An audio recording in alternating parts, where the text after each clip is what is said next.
Ladies and gentlemen, welcome back to the channel. My name is Ninja X1. Welcome you guys to another video. Today we have Saturday night's main event review that we are going to do for today, December 16th, 2024. If you guys continue to enjoy the content, make sure you give it a like, subscribe, share, bell so you always get notified every time a new video releases. And let's get right into it.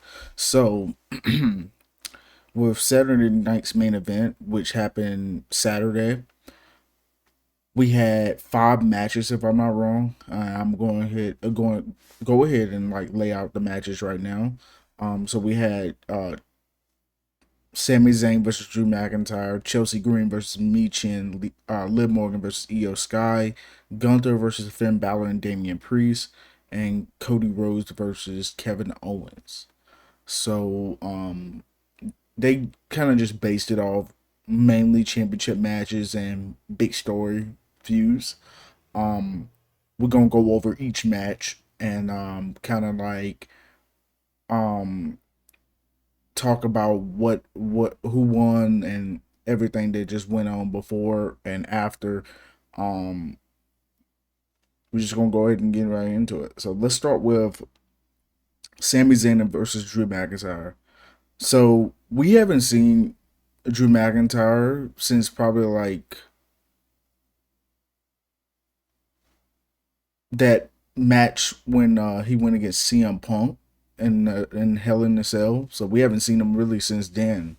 And the week after Survivor Series, he attacked Sami Zayn with his Claymore. And then he's pretty much set on taking out the entire bloodline, anybody that associated with Roman Reigns. So pretty much Jey Uso, Jimmy Uso, um, Sami Zayn, Cody Rhodes, anybody pretty much associated with Roman Reigns. Kind of like some of the same thing Kevin Owens is doing, but we'll kind of get back into that later. And then again with Seth Rollins as well, with the whole CM Punk thing. So that's kind of interesting to kind of like get into. It's a lot of story, a lot of history there. So Drew McIntyre ends up being the winner of this match. It was kind of like a simple match. Sami Zayn kind of almost looked like he didn't know what he was doing towards the end of that match, and he just got hit with a claymore, laid him out. Drew McIntyre laid him out 1, 2, 3. Match was over. Drew McIntyre was the winner. It was it was good for what it was. I mean, if the match was a little bit longer, I feel like it would have been um a better match, but it was pretty much best match of the night if it was a little bit longer. I mean, all these matches were pretty short to be completely honest with you. So that's that. Let's go over let's do Chelsea Green versus Michin. Kind of like I don't know if that was the order they were all in. I kind of was like I kind of didn't even know the order of the matches in the show, to be completely honest. I just watched it and I really didn't think nothing about it. So we got Chelsea Green versus Michin. So let's go over like kind of like Chelsea Green's role before like she got into this like women's United States Championship match. She's kind of like um one of those superstars that kind of like got into WWE and kind of like, okay, we not gonna really do much with you. You kind of just like the person to like kind of like really put people over. She was kind of like Heath Slater back in like the SmackDown Live days before he tagged with Rhino. Um, Before they actually started winning matches, like Heath Slater was always the one, and even after the tag team run with Rhino, he was always the one taking those pinfalls and losing. Even though we thought he knew his stuff anyway in the ring, but like we didn't really see him as like a credible like in WWE anyways, like credible as like in a world champion role or anything like that. But I think Chelsea Green is a little bit different. She can like pretty much she has the skills to pretty much be a women's champion here in WWE, but wasn't like her getting into the Royal Rumble, getting eliminated, and then after that, pretty much anything she really got into, she pretty much lost. She did win the Women's Tag Team Champions. That don't really mean much in WWE, but she actually kind of like put people over. That's exactly what she did. Put people over and literally just made people look good. And I feel like she done so much of that. Like she got organically over with the audience, and now everybody's a really big fan of Chelsea Green. Um, Even I am. I'm a big fan of Chelsea Green. Also like Michin as well. I'm kind of like a bigger fan of the HBIC. I'm not sure if that's what she is now. I haven't really watched a lot of Mia Yim, but I know a lot of people are starting to open up and like Mia Yim a little bit more. So that's really good. I'm glad people are actually liking Michin a lot more. So this match ends with Chelsea Green winning. She is the first ever United States champion now. Um, I'm honestly excited to see where they go with this. Hopefully, she gets a decent reign. Not nothing too crazy. It doesn't have to be too crazy, but she definitely deserved it. For people to say she doesn't, like y'all are denial. Like she definitely deserved the opportunity. After all she's done ever since she's gotten here, um, she's been great. Honestly, it's not really too much more to say there. She's been honestly great. She done what she needed to do. Now she's the women's United States champion. Hopefully, they decide to do some feuds with that, and if they don't got anything major going on with the women's world champion, um, or like the women's champion, and then obviously for the men's as well, they should make some of these titles main event shows. Hopefully, that's what they would do. Maybe, maybe not. We'll see. Okay, so we're gonna go into the next match here. I was gonna do Gunther, Finn Balor, and Priest, but let's do Liv Morgan versus Io Sky. First of all, let's talk about Io Sky. I know a lot of people were kind of like um talking about Io Sky on X, like she's gonna win the world women's world champion, and it was always in the plans for her to win the title. Maybe it is in down in the future, but it was never for this particular match. Liv Morgan was always going to be the winner of this match, no matter what, because of what happened at the end of the match. So Liv Morgan was the winner, and Rhea Ripley came out at the end, and it wasn't all that great of a match. Not that it was Io Sky's fault. I was a big Liv Morgan fan, not as much as a fan as I used to be. Kind of like towards like when she was about to win Money in the Bank, which she did win Money in the Bank. I was a little fan, like I was a fan of her, probably like a bigger fan of Liv Morgan before she won Money in the Bank. Um, it's just the fans they kind of like made me not as much as of a fan. I just don't know. Same. It's kind of going a little bit for Rhea Ripley. Rhea Ripley is my favorite at the moment, but it's just the fans. Honestly, they kind of like. Um, it's not the fans. It's the stands. There we go. It's like more. They more than a fan. They kind of like ruined that whole thing when it comes to me being a fan of Liv Morgan, and now it's kind of like going on to Rhea Ripley now. But let's go over this match here. So, Liv Morgan was obviously the winner. The match wasn't all really that great. It wasn't really nothing to show for. Um, I think most of the botches came from this match as well. Io Sky is great. Let's talk a little bit more about how um these people are saying like Io Sky was always supposed to win this match. Like I said, she was never supposed to win this match particularly. Like maybe down the road, I think WrestleMania she might have her moment, and we might see a match between her and Rhea, or her and whoever the champion is by WrestleMania. Could be Tiffany Stratton. Tiffany Stratton may hold that briefcase till WrestleMania. It's been a minute. I don't watch a lot of SmackDown, so I don't know what Tiffany Stratton is doing. I know she just lost. I think she just lost to Michin actually. for that match to happen. That's like for Saturday's night main event. I believe she just lost to Michin, so that loss is not really affecting her in a sense, but I don't know. Could be a little bit better, but yeah, that's what we'll go with there.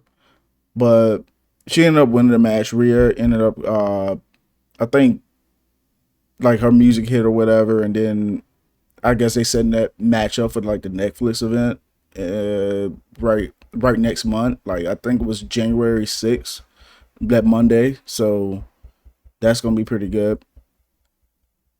So now we are at our fourth match here: Gunther versus Finn Balor versus Damian Priest.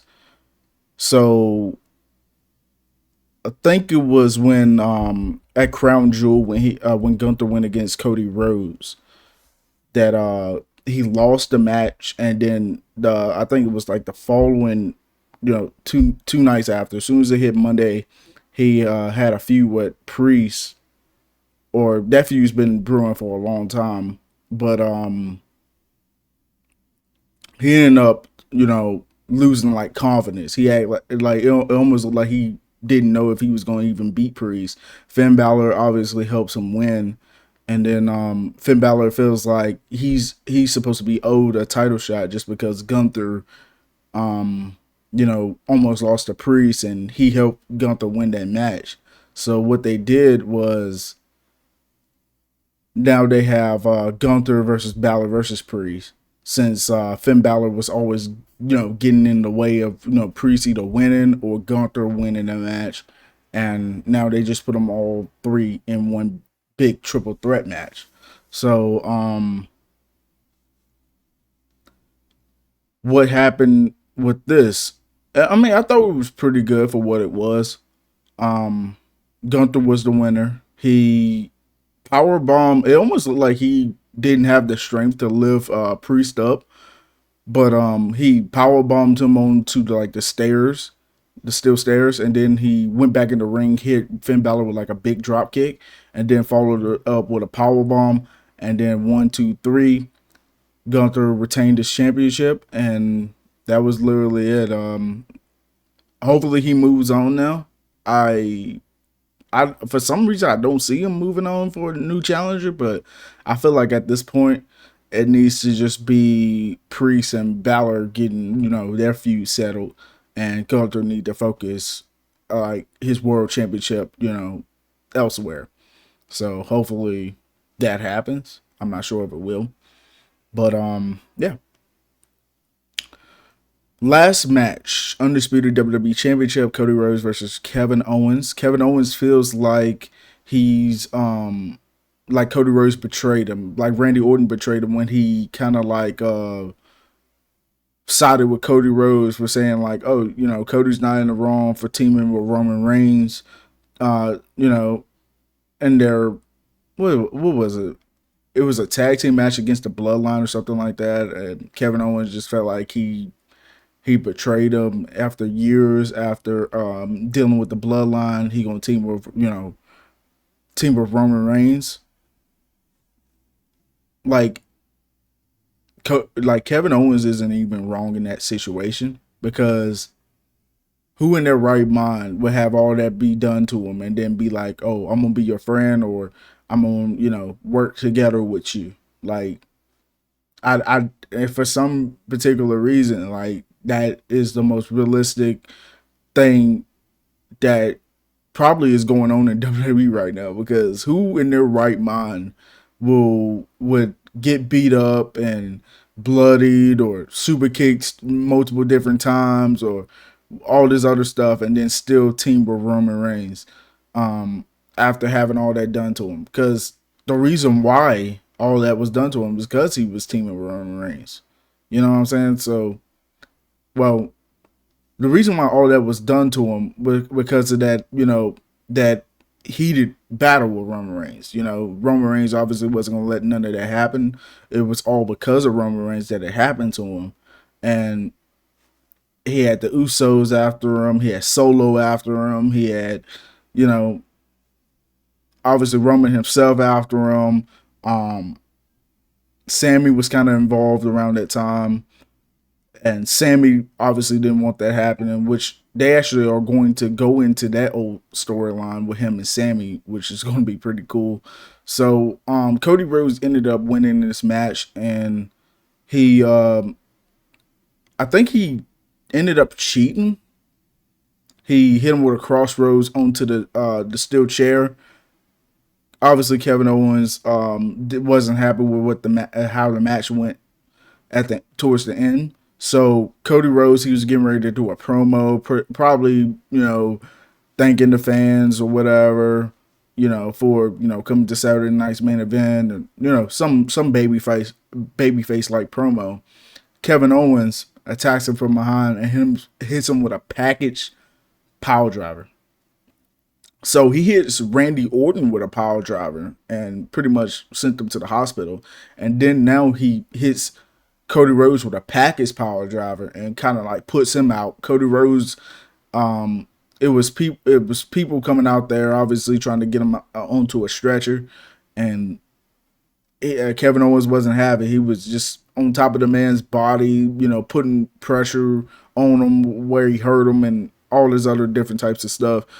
And I mean, it didn't look good for Cody Rhodes, and he sold it kind of like beautifully. It looked like he freaking died in the ring after he hit him with that power driver. So that was a pretty nice touch.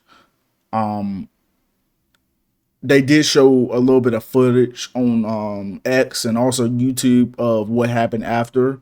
I don't know why they didn't end off the show like this. That's kind of what everybody's talking about at the moment. Kind of like why they didn't end off the show with what happened afterwards. So he kind of took the Winged Eagle title. I guess I didn't even talk about that either. The Winged Eagle title, the old belt. He took that with him because Cody Rhodes was using that as the world title for the match, and Kevin Owens took that with him. He's holding it up like he's a champion, and then Triple H comes out and he's getting into like a shoving battle with Kevin Owens. I don't know if he wanted to do that. It could have been bad for Triple H if he would have crashed out. If Kevin Owens would have crashed out enough. But that was freaking great, and it should have been how the show ended. But everybody's talking about how it felt like it was rushed, that it was not a good show. It was a good show. It wasn't the best show in the world. It definitely wasn't the best show of the year, but it was good for what it was. Jesse the Body Ventura was there. What's his name? Joe Tessitore. He did an amazing job. Obviously, Michael Cole, Pat McAfee was there. So much different things was happening. And then Lillian Garcia as the ring announcer, as she been, since Samantha Irvin left. It was solid. Referees looked good out there. It was a great. I mean, not a great show, but like it was serviceable. It was definitely serviceable. It wasn't bad at all, in my personal opinion. So that's going to be it to wrap up Saturday night's main event. Hopefully you guys enjoyed. If you guys want me to do more reviews or even talking about Raw tomorrow, I can do a Raw review either after tonight, or we can do it early Tuesday morning. But thank you guys for watching, and I will see you guys in the next one. Peace.